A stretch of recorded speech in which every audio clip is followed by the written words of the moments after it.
Hello everybody, my name is David Campuzano. I'm a solution engineer for MuleSoft, and today I'm going to be demonstrating some of the features and capabilities of MuleSoft's Agent Fabric.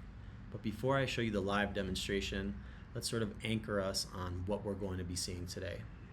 So the first thing would be the agent registry. This is one single place where you can catalog, discover, and reuse agents across any of the different ecosystems. So whether that's built on MuleSoft, AWS, GCP, Azure, Databricks, you name it, we can go ahead and catalog and register those agents in one single place. The next would be governance, so how we can apply security and compliance policies to every single agent interaction. And we do this via policies, so MuleSoft provides out-of-the-box policies and also the ability to apply custom policies as well. Next would be orchestration, so how we conduct multi-step processes across agents and MCP servers, all with intelligent routing, and this is done via our agent broker, which is a configuration-based way to conduct multi-agent orchestration. And observability, so how we can gain visibility into all the agent-to-agent relationships and interactions. So this is via our agent visualizer, which gives you a sort of graph-like representation of all the different agents and MCP servers and LLMs across your enterprise. So let's jump into it. The first thing we're going to be discussing is the agent registry. And so one of the benefits of AI and LLMs is the increase in velocity in which developers can go ahead and create APIs, integrations, and now agents and MCP servers. So with this increase in development, we're also seeing an increase in shadow AI, right?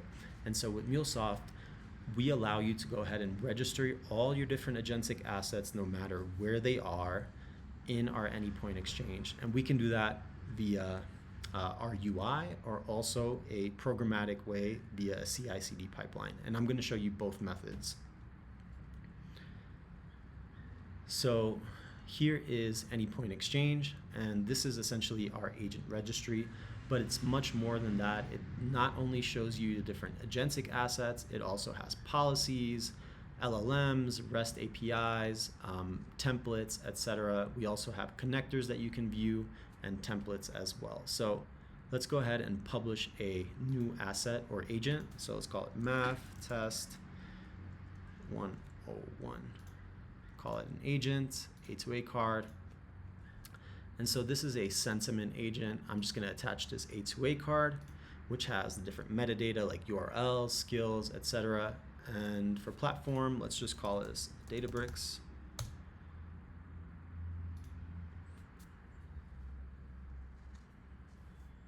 And so this is publishing.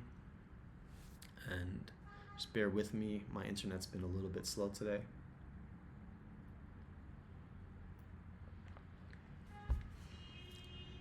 All right, so we see our asset is published, and the important details, of course, for this agent would be in the card. So we have our URL, different capabilities, and most importantly, the skills, what this agent can actually do. So this analyze brand sentiment, get trending topics, compare competitor sentiment. So if you're a developer and you're thinking about making a sort of multi-agent orchestration, you can come here and check to see if this would fit your needs. So this is how it's done sort of in a manual fashion. Let's show you how it's done programmatically.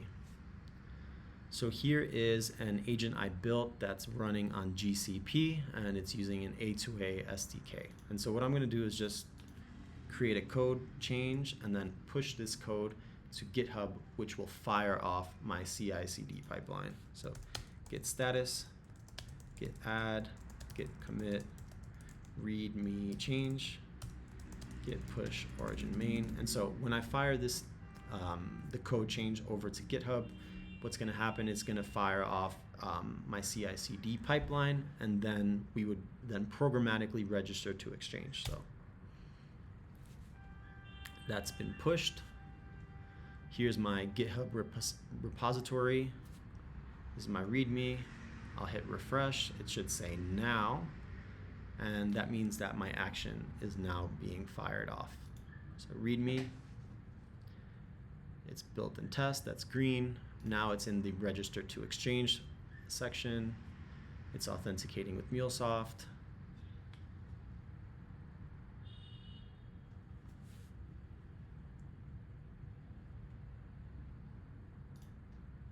Seems like it's stuck.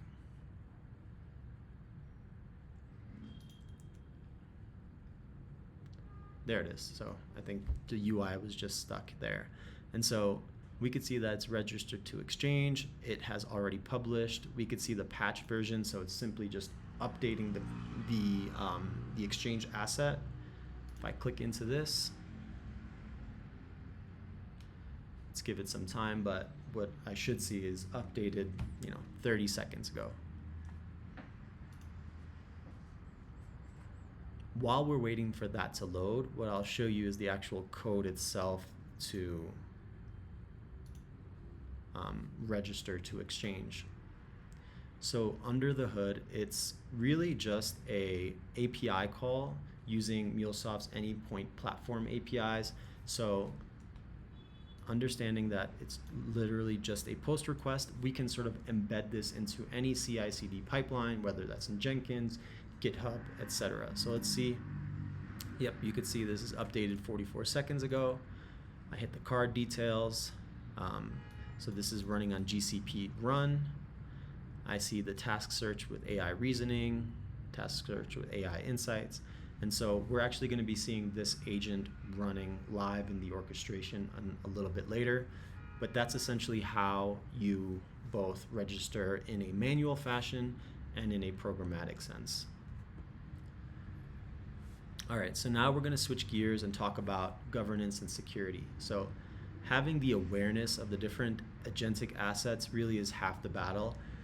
Really, the issue is what happens when those assets are ungoverned and unsecured. So increasingly, agents and MCP servers have access to key critical data and systems. So with MuleSoft, we provide you a method in securing your agentic assets. So we apply enterprise-grade security, just like we have done to our APIs for more than a decade. We're using those same principles to agents and MCP servers. So I'm going to show you how we can apply out-of-the-box security and also custom security via policies. And so we were just in Exchange, and now we are in Anypoint API Manager. And these are my different API instances. We have some APIs running on MuleSoft, some APIs running externally, for example, Heroku. So let's click into agents. And so I'm going to show you the different policies related to this CRM MCP server. Okay, and so we're interested in policies, so I'll go ahead and click into policies.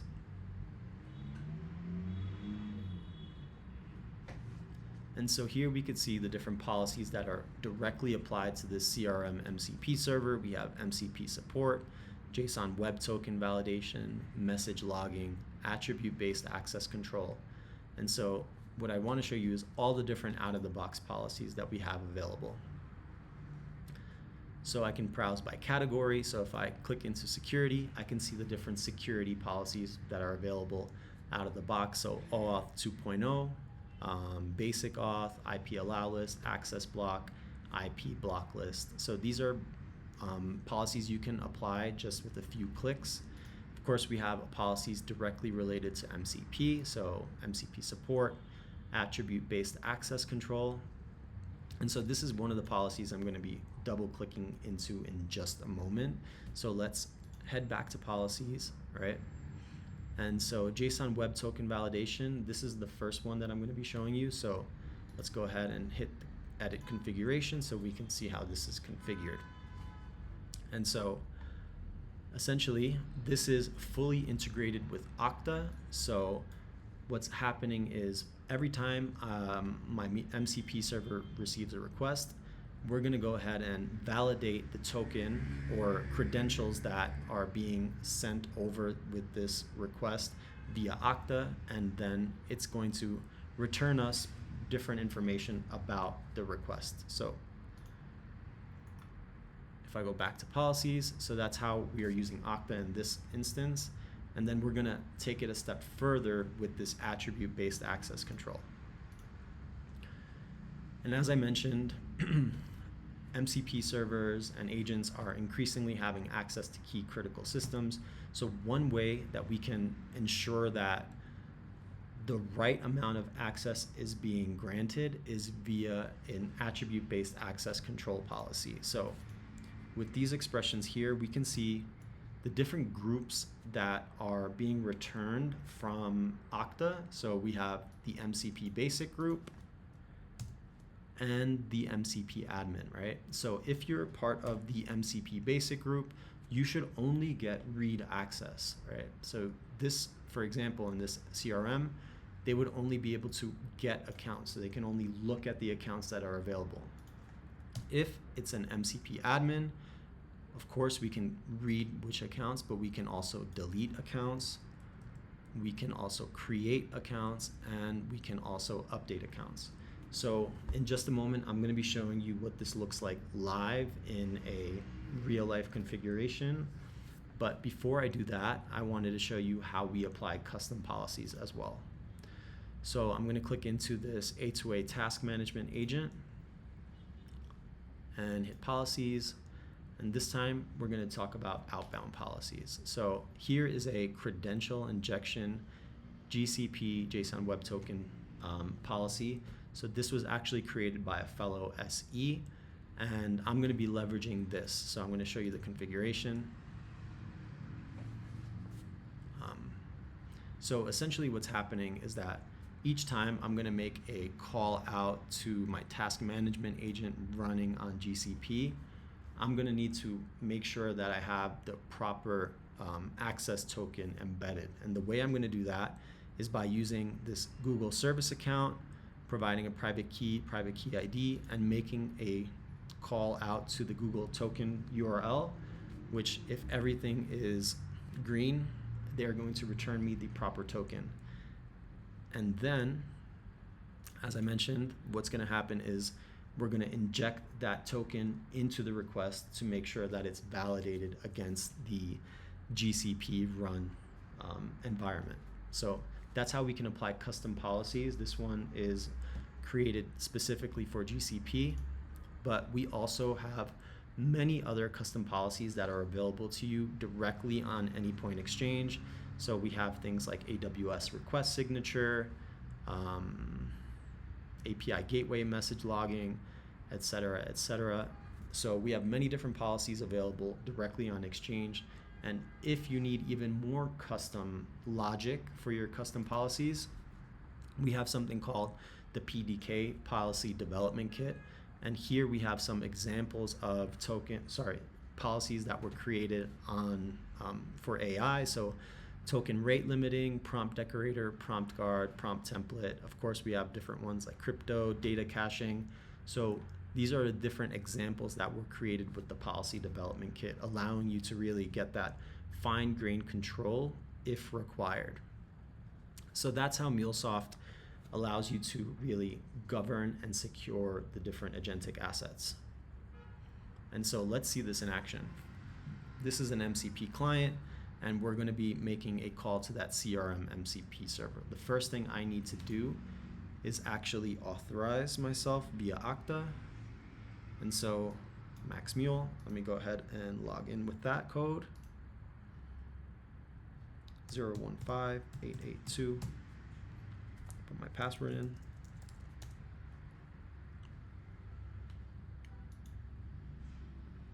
And just like our policy stated, let's take a look at the token details, right? So this is a user in Okta. The groups that they are assigned to is MCP Basic. And since they are in MCP Basic, the only tool that they are allowed to have access to is Get Accounts. So if I click Get Accounts, just to show you this is working, let's run. We should get a 200 okay, up and coming player in the space. And so if I now authenticate via my admin, of course, we're going to see different tools available.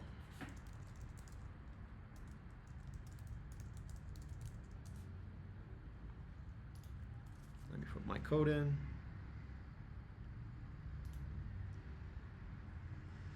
(749-327) password.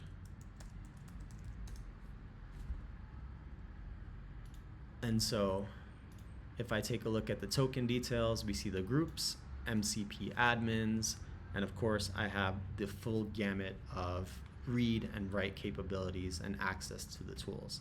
So that's just the live representation of that MCP security policy for attribute-based access control.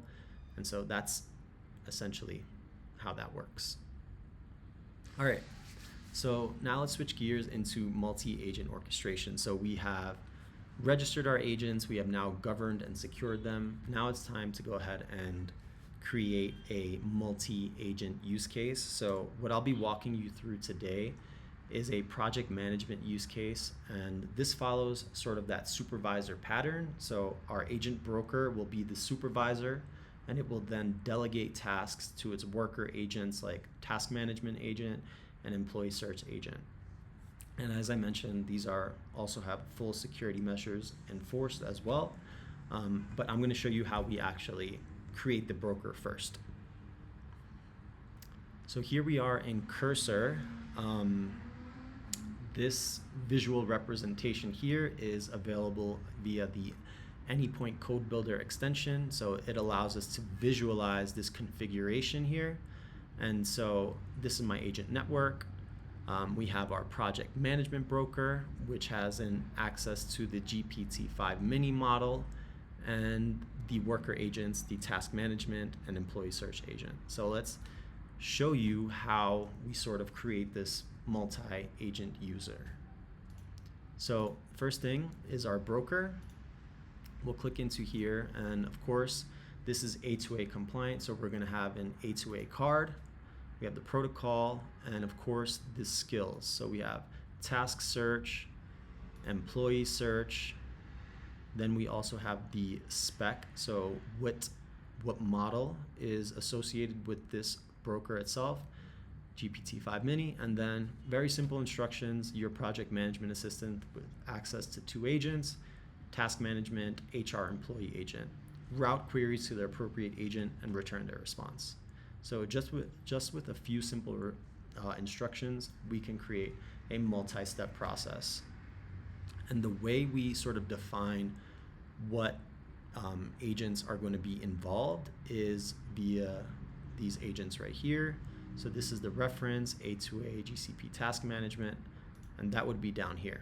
So if I want to use an agent that's in my Anypoint Exchange, I would have to use this ID and it would match up on Exchange. And so just to take this a step further, what we have here is, this is an AI IDE, and MuleSoft actually has a MCP server that allows us to interact with Anypoint Exchange. So I can go ahead and ask my agent, what MCP servers do I have available on Exchange? We could see it runs this tool, search asset, and then it returns the different MCP servers I have personally in my Exchange. So let's say perhaps I wanted to notify different users that they've been assigned to a project. Maybe I can insert my Slack MCP server or some other MCP server. So if you're a developer, you really don't even have to leave your IDE because we provide you with all the different platform capabilities in a programmatic fashion as well. And so let's see this live. Similar UI, I'll just click this tab. So this is Project Management Intelligence. I'm going to refresh. I should see my authentication here. And so I'm going to choose SAP Team plus Tasks. Show me all tasks for SAP S/4HANA migration and list the team members assigned to that project. So let's go ahead and fire this off. And I'm running out of water. And so this may take about a minute, but really there's a lot happening under the scenes. So if we go back to the broker, let me just sort of close this and expand this. So what's happening is that where the broker is going to receive the request, it's going to use GPT-5 mini to sort of reason and understand what the request is and which agents should be getting called. Will it need to create create a request for both agents. In this case, it will. So let's take a look.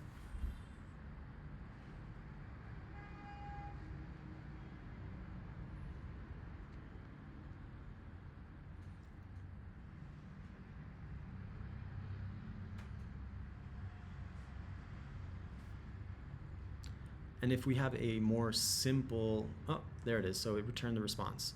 So retrieve 9 tasks for S/4HANA migration project and employee details for 5 assigned team members. So here are the tasks: data mapping, document knowledge, team formation, system analysis, API design, and the team members from the HR employee search agent.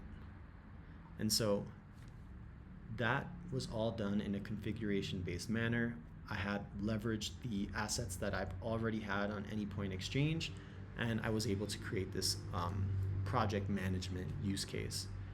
And just to demonstrate the authentication, if I clear the auth and I just go ahead and click this, I'm going to get invalid token, right? Because I cleared the auth, the token is not present. I cannot access either my project management broker or the agents underneath those worker agents on GCP.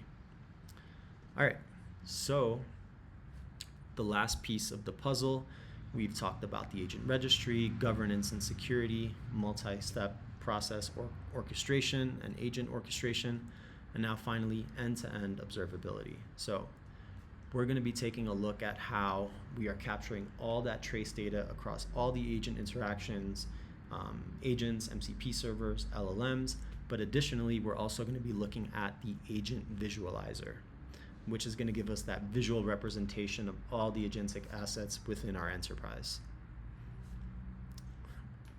All right, so let's make sure I'm in Sandbox. All right, I know this is, there's a lot of different agents. I've created many different agents within this demo environment, but you could see here, for example, this broker and this broker have access to the same different agents within 2 different use cases, right? So it's a partner agents broker, internal agents broker, and they're utilizing the same agents. Here's an employee onboarding broker. It's more of just a supervisor with access to all the different agents underneath. But let's take a look at my project management. So let's click into this. And this gives us similar information as to what's on that A2A card. We have our skills, task search, employee search. We understand which LLM this project management broker is using and what are the linked agents as well. Additionally, we can also see which policies are being applied directly to this project management broker. So we see agent card, header injection, JSON web token validation. If I click on this one, we should see different tags, and we can see the different policies as well. We have client ID enforcement, credential injection, GCP. So here's a quick way your project admins or platform admins can see if your agents are in compliance to your organization's regulations. We can also see the view the logs as well, but what I'd like to show you is the trace data that's being captured. So let's switch to Sandbox. If you remember, the latest request we made was that 401. We took off the authentication, so we were not able to access the project management broker at all. And so if I click into this project management broker, we can see all the different steps that were taken just to sort of fulfill that SAP S/4HANA migration prompt. So we have the project management broker. It then calls out to the LLM to do some reasoning, and it decides we need to call out to the task management agent, which returns in just about 3 seconds. It then calls out to the LLM once more to gather the information from the task management, do some more reasoning, make an additional request out to the employee agent, task management agent, back again to the employee agent, and finally, the most reasoning done here, probably aggregating all the data from the different agents and then packaging it, and returning it back to the user. So you could see how you can really understand all the different steps that's happening within your agent-to-agent interactions. Additionally, we have the telemetry exporter. So what you can actually do is go ahead and create a new connection. And if you have an open telemetry compliant service, you can export all this trace data into one, your service that is aggregating all your agentic telemetry data, whether it's in Splunk, Azure, or open telemetry compliant system. MuleSoft can go ahead and integrate with those to give you a complete picture on really what's happening across your agentic enterprise. And with that, I just want to say thank you for sticking with me. I know this video was very long. We covered many things from agent registry, agent governance and security, multi-agent orchestration, and finally even observability. So thank you and have a great evening. Goodbye.